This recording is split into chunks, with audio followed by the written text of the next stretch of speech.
Kingdom ಇದು ವಿಜಯ್ ದೇವರಕೊಂಡ ಮತ್ತು ಭಾಗ್ಯಶ್ರೀ ಅವರು ಲೀಡ್ ರೋಲ್ನಲ್ಲಿ ನಟಿಸಿರುವಂಥ ಮೂವಿ. ಇದು ವಿಜಯ್ ದೇವರಕೊಂಡ ರೀಸೆಂಟಾಗಿ ಹಿಟ್ಟನ್ನು ತೊಗೊಂಡಿಲ್ಲ ಯಾವುದೂ ಸಹ, ಎಲ್ಲ ಫ್ಲಾಪನ್ನು ಸಹ ತೊಗೊಂಡ್ಬಿಟ್ಟಿದ್ದಾರೆ. ಈ ಮೂವಿ ಆದರೆ ಕೈ ಹಿಡಿತಾ ಇಲ್ಲ ಮತ್ತೆ ಅವರಿಗೆ ಫ್ಲಾಪನ್ನು ಕೊಡ್ತಾ ಅನ್ನೋದನ್ನ ಈ ರಿವ್ಯೂ ಅಲ್ಲಿ ನೋಡ್ಕೊಂಡು ಬರೋಣ ಬನ್ನಿ.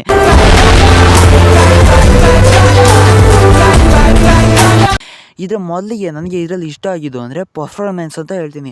ಎಲ್ಲರ ಪರ್ಫಾರ್ಮೆನ್ಸ್ ಸಹ ತುಂಬಾ ಚೆನ್ನಾಗಿದೆ, ಯಾರ್ದು ನಿಮಗೆ ಬೋರ್ ಅಂತ ಅನಿಸೋದಿಲ್ಲ.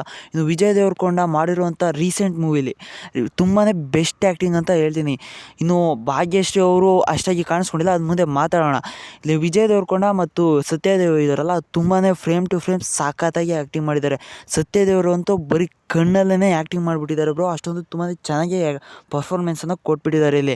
ಇನ್ನು ನೆಕ್ಸ್ಟ್ ಸ್ಟೋರಿ ಕಡೆ ಬರೋದಾದರೆ, ಇದು ಒಂದು ಸೂರಿ ಅನ್ನೋ ಕಾನ್ಸ್ಟೇಬಲ್, ಪೊಲೀಸ್ ಕಾನ್ಸ್ಟೇಬಲ್ ಸುತ್ತಾ ಇರೋವಂಥ ಸ್ಟೋರಿ. ಇವನು ಸೂರಿ ಒಬ್ಬ ಕಾನ್ಸ್ಟೇಬಲ್ ಆಗಿರ್ತಾನೆ. ಅವನು ಒಂದು ಸ್ಪೈ ಆಪ್ರೇಷನ್ಗೆ ಹೋಗ್ಬೇಕಾದಂಥ ಪರಿಸ್ಥಿತಿ ಬಂದ್ಬಿಡುತ್ತೆ.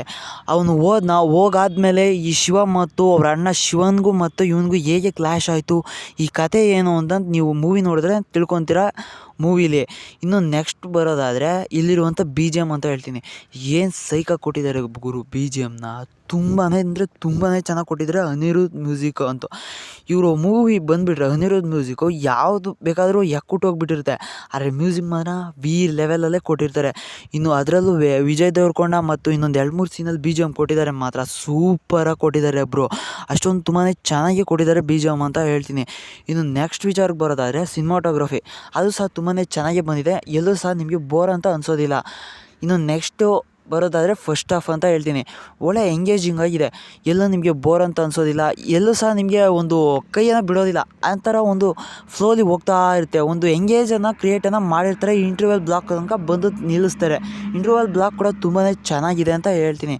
ಇನ್ನು ನೆಕ್ಸ್ಟ್ ಬರೋದಾದರೆ ಇಲ್ಲಿನ ಸ್ಕ್ರೀನ್ ಪ್ಲೇ ಸ್ವಲ್ಪ ಹೊಡೆಸ್ಕೊಂಡಿದೆ ಅಂತ ಹೇಳ್ತೀನಿ. ಯಾಕಂದರೆ ಸ್ವಲ್ಪ ಅಲ್ಲಲ್ಲಿ ಇದು ಬೇಕಿತ್ತಾ ಅಂತ ಅನಿಸ್ಬಿಡುತ್ತೆ. ಇನ್ನು ನೆಕ್ಸ್ಟ್ ಬರೋದಾದರೆ ನೆಗೆಟಿವ್ಸ್ ಕಡೆಗೆ ಬಂದ್ಬಿಡೋಣ. ನೆಗೆಟಿವ್ಸ್ ಅಂತ ಬಂದರೆ ಇಲ್ಲಿರುವಂಥ ಕ್ಲೈಮ್ಯಾಕ್ಸ್ ಅಂತ ಹೇಳ್ತೀನಿ. ಅದು ಎಮೋಷನ್ನ ಎತ್ತಿ ಹಿಡಿಯೋದಕ್ಕೆ ಹೋಗಿ ಅದು ತುಂಬಾ ಅಂದರೆ ಏನದು ಎಮೋಷನ್ನ ಕೈಯಲ್ಲಿ ಹಿಡಿದಿಟ್ಕೊಳಕ್ಕಾಗಿಲ್ಲ, ಬಿಟ್ಬಿಟ್ಟಿದ್ದಾರೆ ಅದು ಎಮೋಷನ್ನ. ಅದು ಎಮೋಷನನ್ನು ಕೊಟ್ಟಿದ್ರೆ ಕ್ಲೈಮ್ಯಾಕ್ಸ್ ಸೂಪರಾಗಿ ಬಂದಿರೋದು, ಮೂವಿ ಸಹ ಸೂಪರಾಗಿರೋದು ಅಂತ ಹೇಳ್ತೀನಿ. ಅದೇ ಎಮೋಷನ್ ಅಂತ ಹೇಳಿದ್ನಲ್ಲ, ಮೂವಿ ಎಲ್ಲೂ ಸಹ ಎಮೋಷನ್ನ ವರ್ಕನ್ನು ಮಾಡೋದಿಲ್ಲ, ಎಲ್ಲೂ ಸಹ ನಿಮಗೆ ಕೈಯನ್ನು ಹಿಡಿಯೋದಿಲ್ಲ. ಅದು ಆರ್ಟ್ಗೆ ಸಹ ಟಚನ್ನು ಆಗೋದಿಲ್ಲ, ಟಚ್ ಆದರೂ ಆ್ಯಾವ್ರೇಜಾಗಿ ಟಚ್ ಆಗ್ಬೋದು ಅಷ್ಟೇ. ಇನ್ನು ನೆಕ್ಸ್ಟ್ ಬರೋದಾದರೆ ಇಲ್ಲಿರೋ ಹೀರೋಯಿನ್ ಅದೇ ಹೇಳಿದ್ನಲ್ಲ, ಈ ಫ್ರೇಮಲ್ಲೇ ಬಂದೇ ಇಲ್ಲ. ಫ್ರೇಮಲ್ಲಿ ಕಾಣಿಸಿರೋದು ತುಂಬ ಚೆನ್ನಾಗಿ ಕಾಣಿಸಿದ್ದಾರೆ, ಬಟ್ ಜಾಸ್ತಿ ಸ್ಕ್ರೀನ್ ಪ್ಲೇಯನ್ನು ಕೊಟ್ಟಿಲ್ಲ ಇವರಿಗೆ. ಒಂದು ಸಾಂಗ್ ಇದೆ, ಅದೇ ಯೂಟ್ಯೂಬಲ್ಲಿ ಬಿಟ್ಟಿದ್ರಲ್ಲ ಲವ್ ಸಾಂಗು, ಆ ಸಾಂಗು ಇಲ್ಲಿಲ್ಲ, ಎಗರಿಸ್ಬಿಟ್ಟಿದ್ದಾರೆ. ಇನ್ನೊಂದು 2-3 ಸೀನು ಕಟ್ ಮಾಡಿದ್ದಾರೆ ಅಂತ ಅನ್ನಿಸ್ತು. ಅಂದರೆ 2 ಗಂಟೆ 40 ನಿಮಿಷ ಇತ್ತಲ್ಲ ಮೂವಿ, ಅದರಲ್ಲಿ ತುಂಬಾ ಎಲಿಮೆಂಟ್ಸನ್ನು ಕಟ್ ಮಾಡಿಬಿಟ್ಟು 2 ಗಂಟೆ 40 ನಿಮಿಷ ಮಾಡಿದ್ದಾರೆ ಮೂವಿನ. ಇನ್ನು ಕೆಲವೊಂದು ಎಲಿಮೆಂಟ್ಸ್ ಇದ್ದಿದ್ರೆ ತುಂಬ ಚೆನ್ನಾಗಿ ಇರೋದು ಕೂಡ ಅಂತ ಅನಿಸಿತು ಮೂವಿ. ಇನ್ನು ಅದೇ ಹೇಳಿದ್ನಲ್ಲ, ಅನಿರುದ್ಧ್ ಮ್ಯೂಸಿಕ್, ಸಿನಿಮಾಟೋಗ್ರಫಿ ಎಲ್ಲ ತುಂಬಾ ಚೆನ್ನಾಗಿತ್ತು. ಇನ್ನು ಸೆಕೆಂಡ್ ಹಾಫ್ ಬರೋದಾದರೆ ಸ್ವಲ್ಪ ಫ್ಲಾಟ್ ಅಂತ ಹೇಳ್ಬೋದು. ಅದೇ ಫಸ್ಟ್ ಹಾಫ್ಗಿಂತನೂ ಸೆಕೆಂಡ್ ಹಾಫ್ ತುಂಬ ಫ್ಲ್ಯಾಟ್ ಆಯಿತು ಅಂತ ಅನಿಸುತ್ತೆ ನೋಡ್ತಾ. ಇನ್ನು ನೆಗೆಟಿವ್ಸ್ ಅಂತ ಏನೂ ಇಲ್ಲ ಬ್ರೋ, ತುಂಬಾ ಚೆನ್ನಾಗಿದೆ ಮೂವಿ. ಒಟ್ಟಿಗೆ ವಿಜಯ್ ದೇವರಕೊಂಡಗೆ ಒಂದು ಬ್ಯಾಕ್ ಅಂತ ಹೇಳ್ತೀನಿ. ವಿಜಯ್ ದೇವರಕೊಂಡ ಇಸ್ ಬ್ಯಾಕ್ ಅಂತ ಹೇಳ್ಬೋದು ಅಷ್ಟೇ, ಬೇರೆ ಏನೂ ಇಲ್ಲ ಮೂವಿಲಿ. ನೀವು ಮೂವಿನ ನೋಡಿದರೆ ನಿಮಗೆ ಹೇಗೆ ಅನ್ನಿಸ್ತು ಮೂವಿ ಅನ್ನೋದನ್ನ ಕಮೆಂಟ್ ಬಾಕ್ಸಲ್ಲಿ ತಿಳಿಸಿ.